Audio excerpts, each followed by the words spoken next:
Hi guys, you are on Progressivism Part 2. Make sure that you are turned to your notes, and remember you are absolutely not writing down word for word what I am saying or what's on the slides.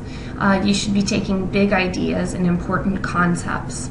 So, our second video, I'm calling it Reforms, Reforms, and More Reforms because we have this long list of reforms that we have to know that the progressives were responsible for. So it's kind of just going to be a list of those. Before we begin though, I want to remind you or let you know the three presidents that were considered progressive presidents that were influenced heavily by the progressive movement and introduced legislation and reforms based on those progressive ideas. So you have Teddy Roosevelt, William Howard Taft, and Woodrow Wilson. And William Howard Taft was actually from Ohio. He was a conservative judge, and he was the fattest president ever. Fun fact. So what these presidents did was they introduced this legislation and these reforms to combat the ills of industrial capitalism. Remember, in video number 1, I told you what I'm discussing when I say industrial capitalism. You need to know that term. It's going to be on the Ohio State test. They use that term all the time, industrial capitalism. So if you don't know what that means, you should go back and review that. So what these presidents focused on was antitrust legislation and trust busting. When you hear the word trust, I want you to think monopoly, which is when one company controls the entire industry of a product. So, again, the example, if I own Nike, right, then if I buy Adidas and Reebok and New Balance and all of those other shoe companies, then I can charge as much as I want for any pair of shoes, okay? I eliminate my competition, I raise prices, and I lower wages if I own a monopoly. Anyway, so these progressive presidents try to trust bust or get rid of monopolies. They want more government regulation over railroad companies, telephone companies. They focus on conservation, which is like the National Park Service that I have down here, which we're going to talk about a little bit later, but conserving the land and natural resources in the U.S. And they were also interested in protecting consumers. You and I are consumers. We go to the store and we buy things. So they were interested in consumer protection as well. So the first thing that we're going to talk about is trust busting. You have a big red star here because this term is kind of important. Teddy Roosevelt, which is your dude right here with the glasses, he was not anti-business. So he didn't hate business owners or big businesses at all. What he wanted to do was he wanted the government to not get rid of these trusts or these monopolies, but to regulate them a little bit. So the role of the government in his mind was to investigate and figure out what was going on in these companies, how they were abusing their power. And then William Howard Taft is the other trust-busting president. He followed Roosevelt, and businesses thought when Taft took office that he would look out for them, and progressives thought that he would continue what Roosevelt was doing.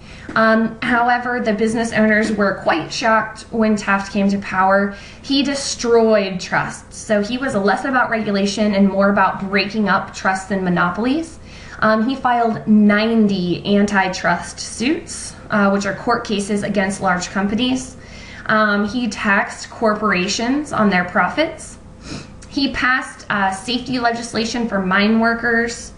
He gave power to the Interstate Commerce Commission, which regulates railroads, telephones, and he also mandated an 8-hour workday. So Taft was much more progressive than Roosevelt.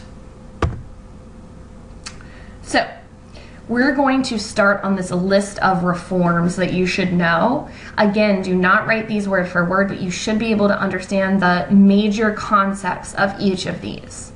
So the first one is the Northern Securities versus the U.S. This is an antitrust suit. So what happened was several business owners held the majority of railroad power. So this actually creates one of the largest companies in the world and creates a monopoly on railroad travel. This scares farmers because they're worried about shipping their agricultural production back and forth, and they thought if one company controls the whole railroad, then they can raise shipping prices as high as they want to, right? So this will eventually hurt farmers in the long run. So what Roosevelt does was he sends this to the Supreme Court, and he says that this has to be broken up because it violates the Sherman Antitrust Act. This is important. Remember, we learned about this last unit.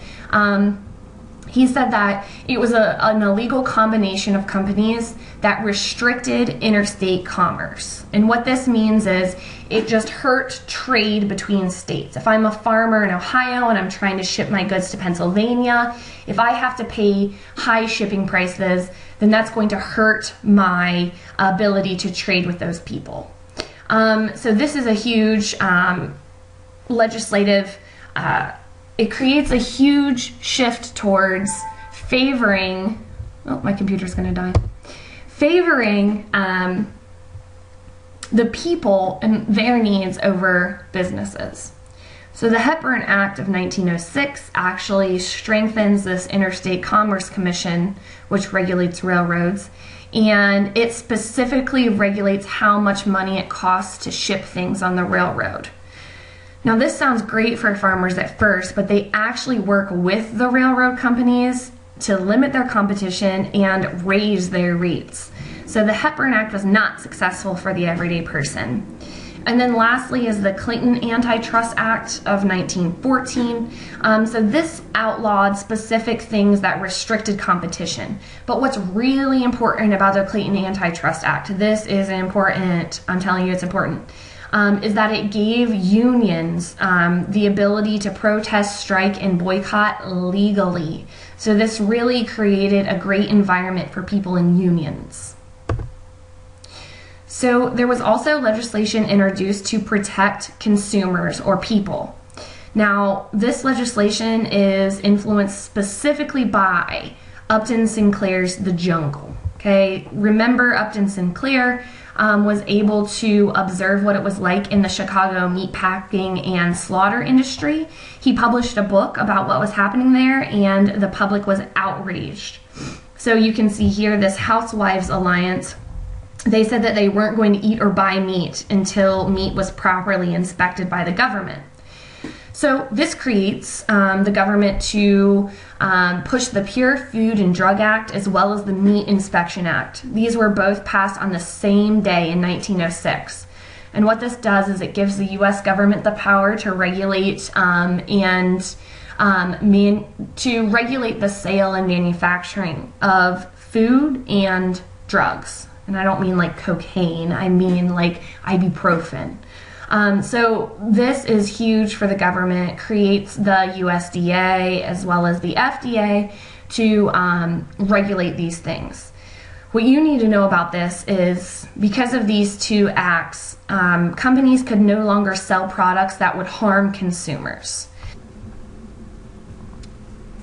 So as you can see here in this photo, the jungle depicted this man who was working in a meat factory, and he happened to fall off a ledge into a boiling cauldron of meat, and he died, obviously.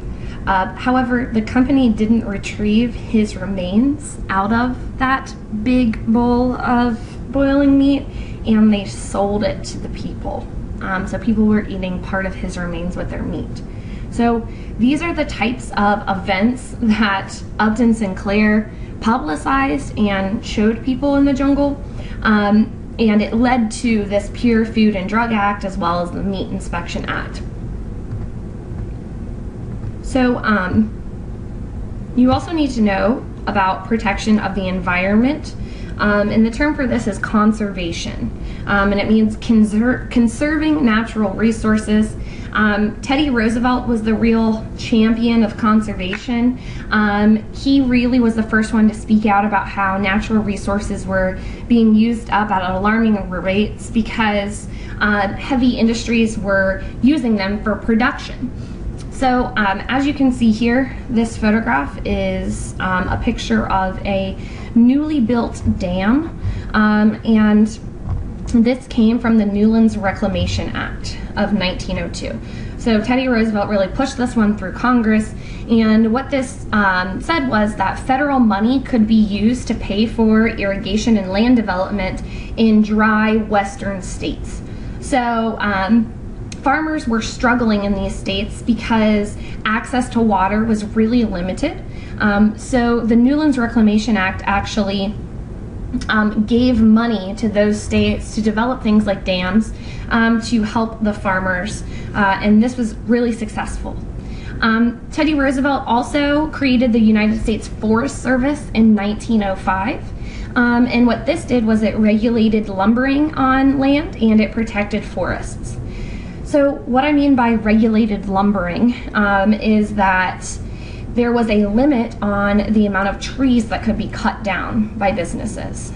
So this helped to save a lot of forest land, and Teddy Roosevelt established a lot of national parks and wildlife reservations due to the United States Forest Service, or under, I guess, the United States Forest Service. And he actually did all of that before the National Park Service was even a thing. So in 1916, because of this United States Forest Service established by Teddy Roosevelt, Woodrow Wilson was able to establish the National Park Service that we know of today. And the last thing that you need to know that the progressive presidents fought for was protection of the economy and money. So Woodrow Wilson signs the Federal Reserve Act in 1913, and what this does is it established a central bank run and managed by the U.S. government. Why this is important is because the Federal Reserve is able to set interest rates and control the amount of money in circulation. So the Federal Reserve actually has a hand in creating a positive and successful economy in the United States. Interest rates are rates in which you pay money to people who have loaned you money.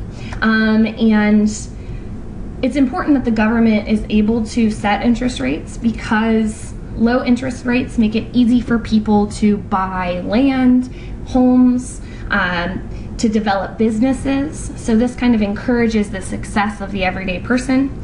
And the amount of money can be adjusted. More can be made or less can be made to control the economy and make it successful as well. So right now what you should do is answer the prompts on your guided notes. Make sure that you get a stamp from me when you are done.